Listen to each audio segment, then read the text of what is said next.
And welcome back. We have just heard a high-altitude debate about whether the U.S. still has the credibility to lead the global campaign for democracy. Now we're going to get the view from people on the ground who are doing the hard work of trying to build democracies and shore up democracies.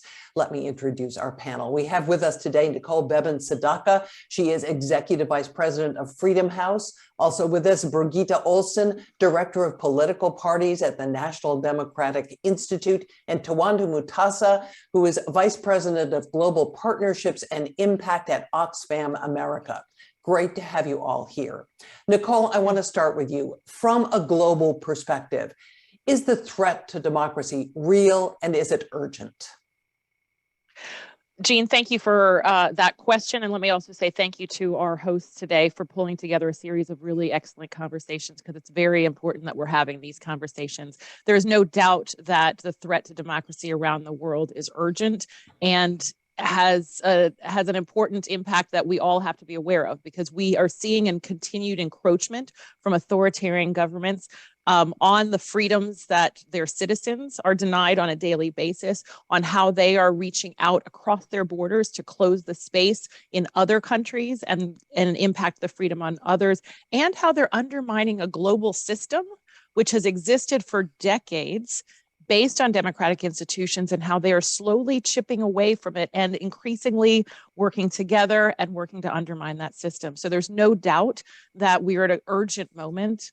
Freedom House is going to come out with a report in a couple of weeks to look at freedom in the world, and can't release what those findings are, but I can point to what we talked about last year, and we haven't seen a huge change in a positive direction. 20% of the world's population lives in what we have noted as a free country.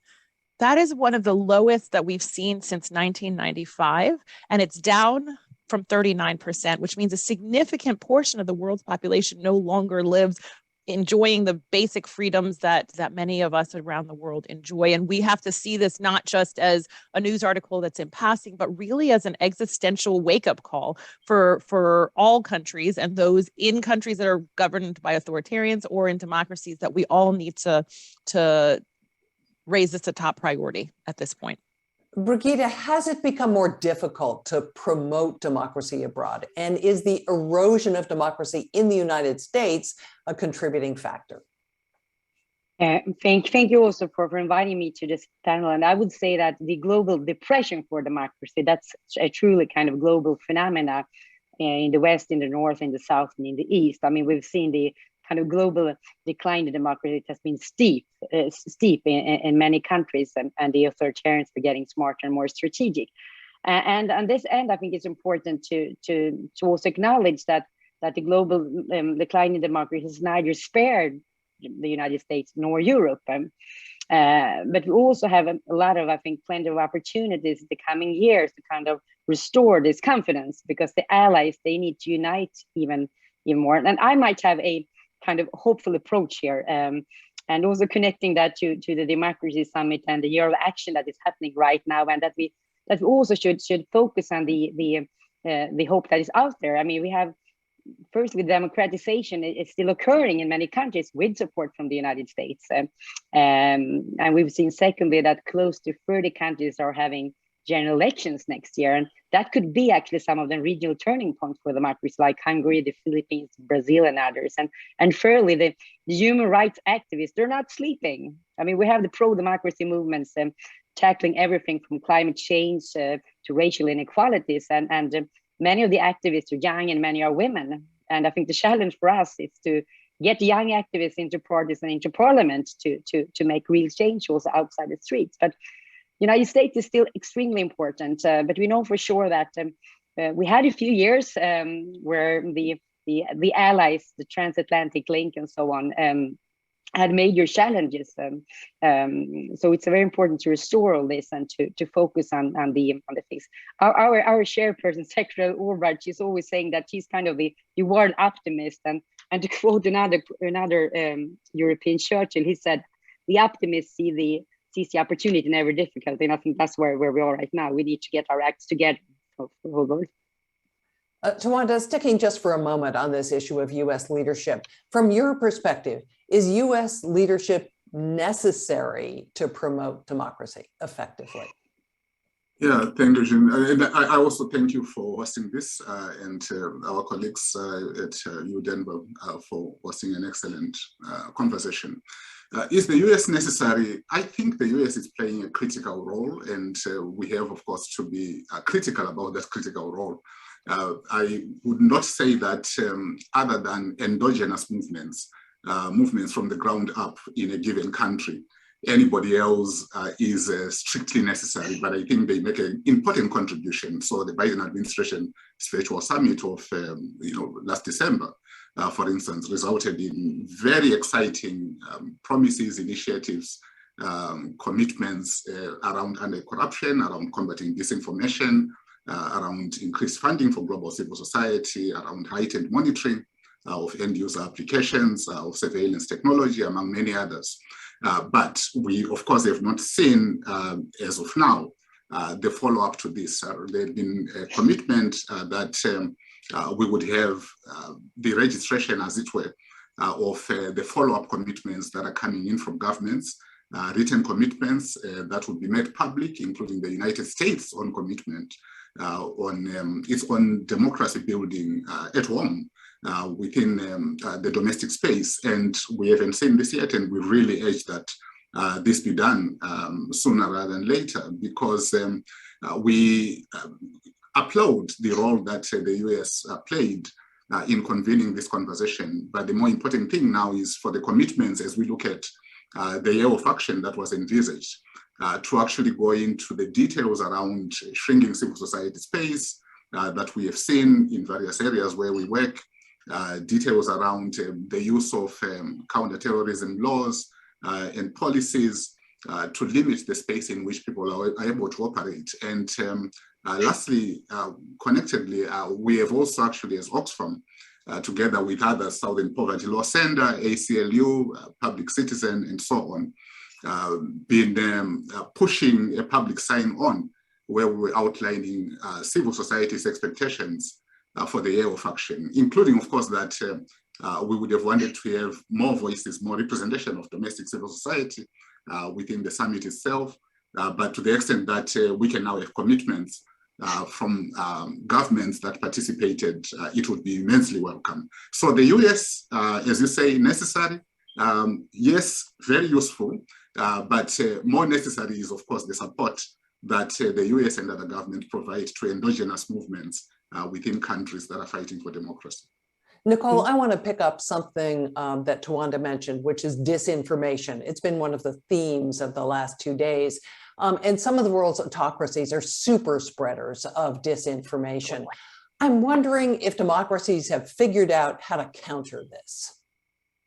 Thanks for that question. I think it's extraordinarily important that we take on the issue of disinformation, because I think it underlies both the threat that we're seeing from authoritarians, as well as the challenges that we're seeing within democracies, where populist leaders are taking advantage of disinformation that exists, whether it comes externally or is created internally, and citizens are not aware or not consuming information well enough to discern what is good information and not. So I think we haven't quite cracked the nut on how to get at the issue. I think some of it comes from better collaboration between government, civil society, and the media companies, but also platforms, social media companies that bear a responsibility which looks very different than other corporations, but very different than journalists. Obviously, we need to really lean into this question as to how we make information more secure, but also how we put the responsibility on the organizations that are disseminating the information. There's no doubt that the threats from within and from without are taking advantage and using disinformation as a major tool in these days. Nicole, let me follow up on that if I could and ask you about the erosion of press freedoms, which we're seeing in many countries. Is that having an effect beyond the borders of the autocracies who are cracking down? Absolutely. We're seeing attacks within democracies and within authoritarianly governed countries as well. And there's no doubt that the space in authoritarianly governed countries is very, very slim for media. But we're seeing increasingly restrictions put on media organizations in democracies and a limited amount of speech that they enjoy. And I think that's where we're seeing a significant amount of erosion. When we think about the role that media plays in a democracy, it is what is essential for professional media. Providing facts to citizens is an essential component because it is how citizens then can push their government for better public policies that are responsive to citizens' needs. And without that middle ground, then citizens either have no information or they have mis or disinformation, and they fall more prey to those who would seek to manipulate information or to spread disinformation in order to manipulate a population. So it's the role of the media is crucial, and we have to look at how we can support that in democracies and in countries that have authoritarian leaning governments. Tawanda, you believe that civil society is necessary for strong democracy to take root and to flourish. Could you expand on whether you think enough effort and time and money is being spent specifically on strengthening civil society? Yeah, I think it's an important one. In fact, civil society, I would think, is the sine qua non, actually, of sustainable and equitable democracies. We applaud the fact that the US has been seeking to support human rights defenders globally, including their revised guidelines. So those sorts of efforts are positive. It's good that there are resources that are being put into strengthening local civil society. For instance, in what Ambassador Samantha Power pronounced at Georgetown University on USAID's new vision, including 25% of localization efforts and so on. But as we look at all of this, it's also necessary for us to conceptualize the US contribution, not in silos, where we think about what the US is doing for civil society abroad and what it is doing here as separate. It has to be a continuum where civil society in the US has operating space, is respected, is supported, and even human rights defenders are protected and supported, which of course increases the authority, the legitimacy, the respect that the US garners as it works on supporting civil society abroad. But civil society, yes, is critical, is presently threatened, as we see shrinking civil society space in almost all the countries we work with. In seeing the use of restrictions in civil society getting foreign money. We have been seeing the abuse of anti-terrorism legislation, of financial laundering and financial corruption legislation. We have been seeing all manner of efforts to limit the ability of civil society to register, to operate, and deeming them as working against the public interest. So while civil society is critical, I would think we're at a critical moment too, where civil society is significantly threatened across the globe. Tawanda, to follow up on that, are you saying that civil society in the United States is threatened? And can you give us specific examples? Yeah, so civil society in the United States, in the context, for instance, of democracy building, as we were saying in our sign-on, we would have wanted to see better participation of domestic voices, even in the Democracy Summit itself. We have seen, of course, within the United States, situations where voices in the Black community, Black Lives Matter community, just as an example, that have been silenced, that have been threatened, that have been abused, including under police efforts to limit some of the ways in which people express themselves. We have seen many other examples, including with indigenous communities that have raised questions of free, prior, and informed consent in their attempt to actually influence decisions that are made in communities where First Nations are located. We have many other examples. So the continuity of what the US administrations are doing at home and what they are doing abroad can never be in question. It is important. If you look at the southern border crisis and how the US has done laudable things in terms of trying to deal with corruption and so on in the Northern Triangle, but then you also see the abuses that are taking place at the southern border, that actually diminish the legitimacy and the authority of the US government in saying to Northern Triangle governments, here is how you need to treat your people, right? So if we're also treating the people that are actually escaping those governments in a manner that is deplorable, then of course, clearly there is a problem. So there are many issues that we could go into in terms of the deficit of civil society protection at home, but there are many also good things that are happening which the US can export and support others elsewhere. Birgitta, China has been very strategic with its investments, with its Belt and Road Initiative, for example. Have the world's democracies offered a compelling alternative? Well, I would say it has been very, tempting for governments and political parties, even in the established, mature democracy in the West, to blend this kind of toxic political cocktail on authoritarian leadership.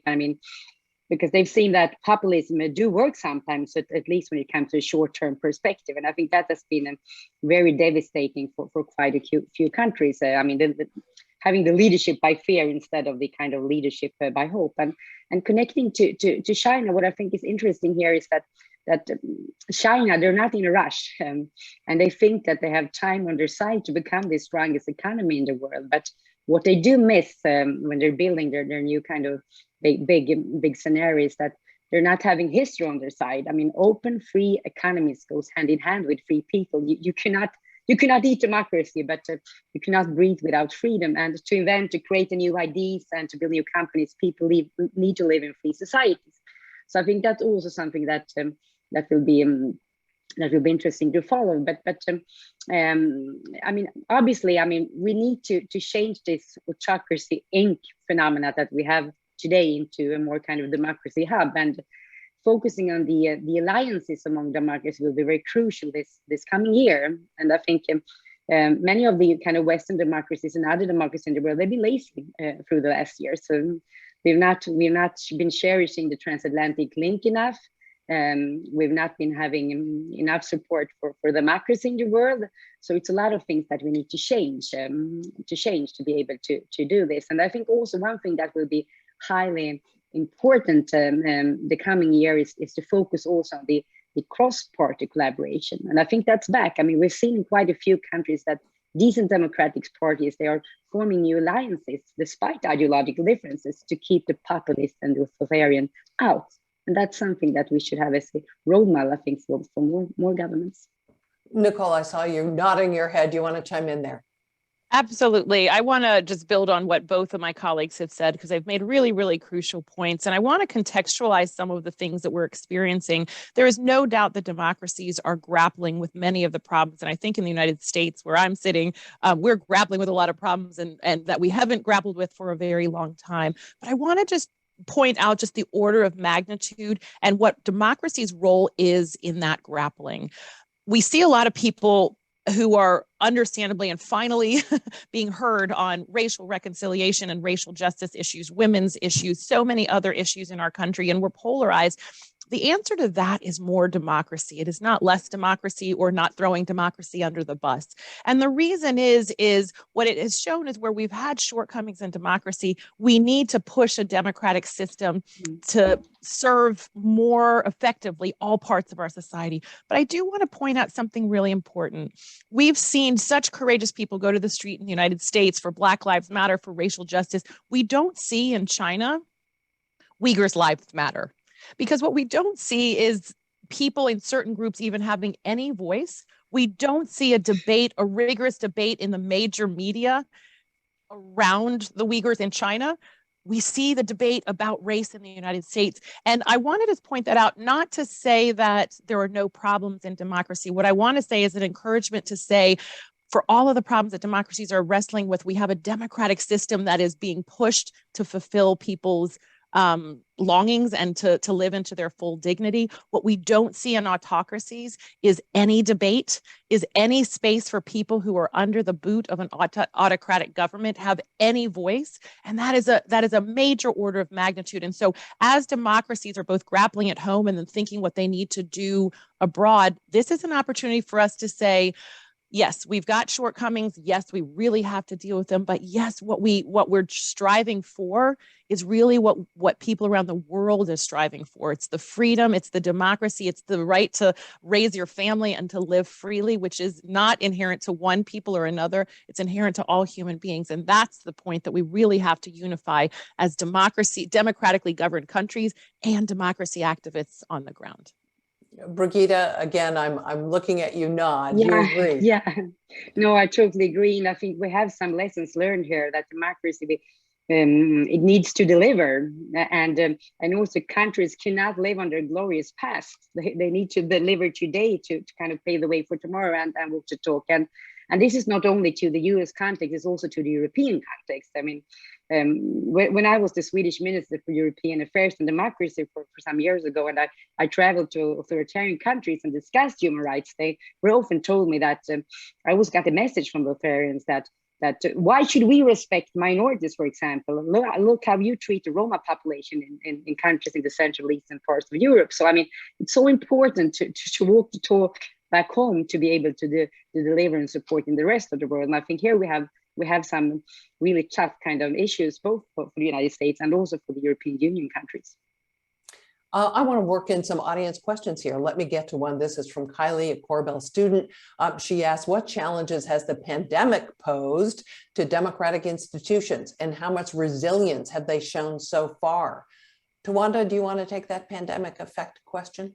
Yeah, so I think that's an important question because democracy should also always be thought about in its completeness, right? So not just in the formal processes of casting ballots, but also in whether people are able, for instance, to influence public policy, whether public policy is not captured and so on. So one of the things that we have seen, of course, within the context of COVID is the increasing gap actually between poor and rich, where billionaires have actually had exponential multiplications in their wealth, while at the same time, poor people, some are in conditions that we have actually not begun to talk about in terms of sort of the double pressures of COVID, the loss of employment, inability to access grants and welfare in all the many countries of the world, other than the few that are able to give the stimulus checks and other things that, for instance, we have seen in the United States.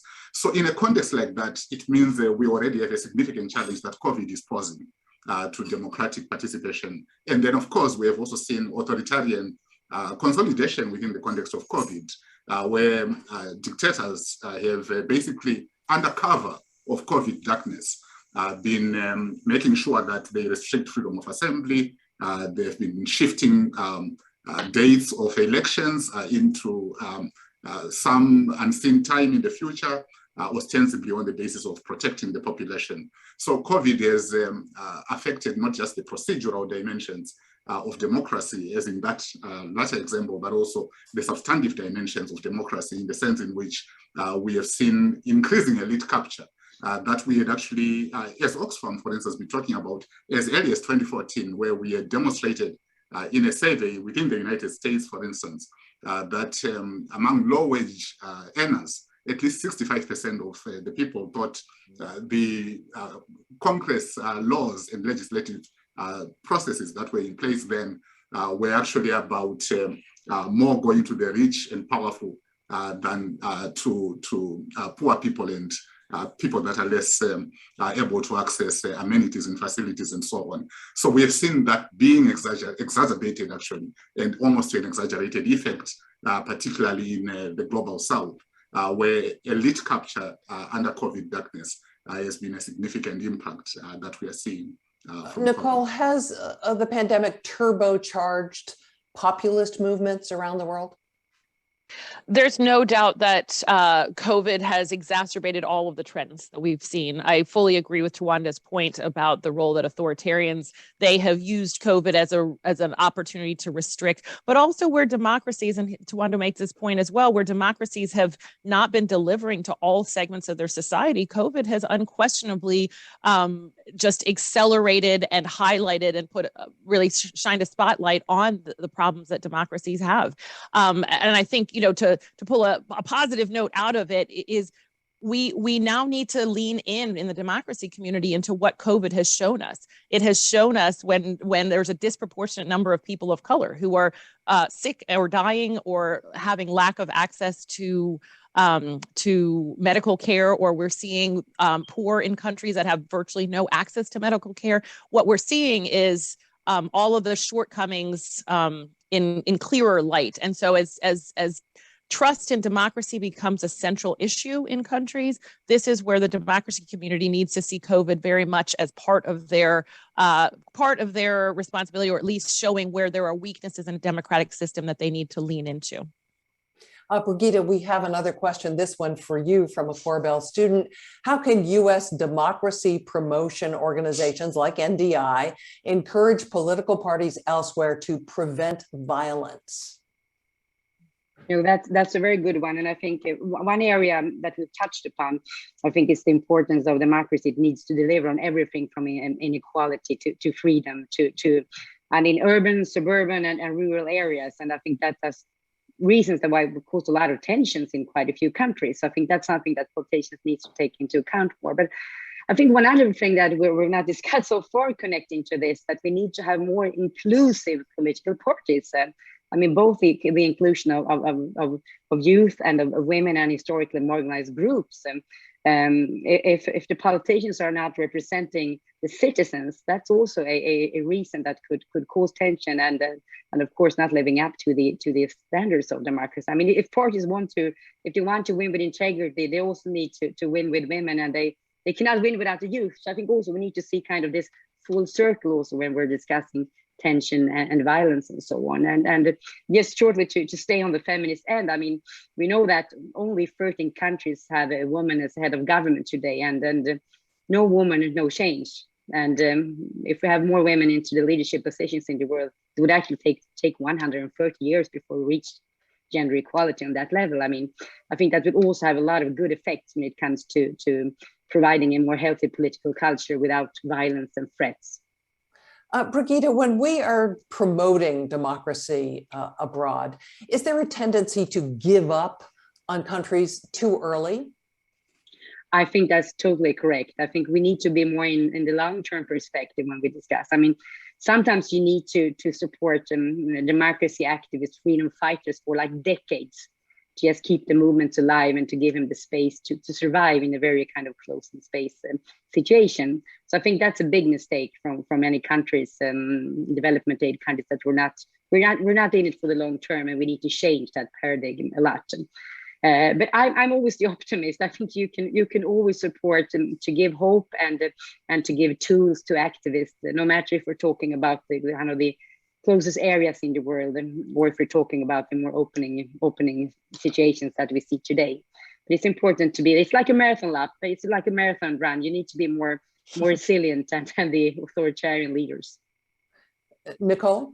Yeah, I would love to echo what Birgitta said, because it is a marathon. And what we know is that human rights defenders around the world are doing really courageous and difficult work in every country.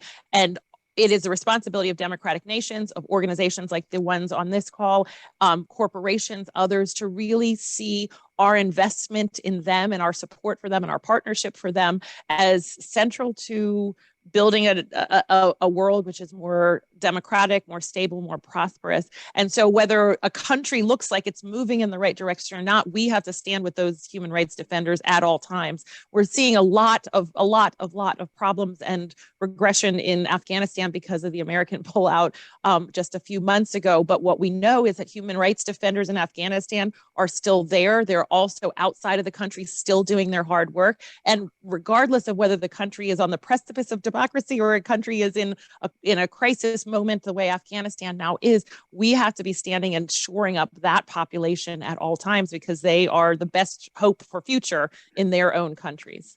So a couple of you have identified yourselves as optimists. I want to try and end this on an optimistic note. And if each of you could identify one opportunity for promoting democracy that you see, and if you could keep it extraordinarily brief, that would be great. Tawanda, why don't I start with you? Thanks, Jeanne. I think my optimistic note, would be To reverse, I think, some of the problems that we are talking about, we didn't go into, for instance, the Sahel situation where, the coups or the viral coups in Burkina Faso, in Mali, in Guinea, in Chad, for instance, are showing some of the securocratic problems of the approaches that we have seen in US policy.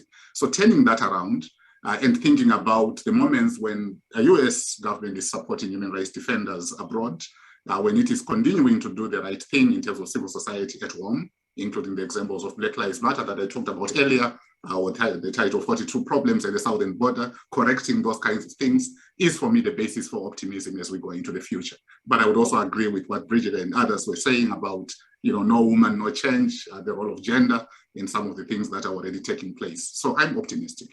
Okay, Birgitta, quickly, one thing. Yeah, well, it might be close to midnight for freedom, but people want democracy. All over the world, research shows that people want democracy. So democracy might be shaken, but not stirred, to kind of quote James Bond. Okay, Nicole, last word. I find optimism when I see governments that are democratically run and democratic activists seeing themselves as one part of one fight. We had a summit for democracy, not a summit of democratic nations, a summit for democracies where you saw civil society and governments come together. It was a start to a conversation, but we have a really great opportunity for us to see a solidarity among democratically governed countries, organizations that are inclined towards democracy, and those courageous activists that we're seeing on the ground. They are all part of one movement, and we have an opportunity to double down on that and reclaim some of the ground that's been lost. And we have to leave it there. Nicole, Bibbins, Sedaca, Birgitta, Ohlsson, and Tawanda, Mutasah, thank you all for joining us here today. And now we're going to check in with Cal, our cartoonist.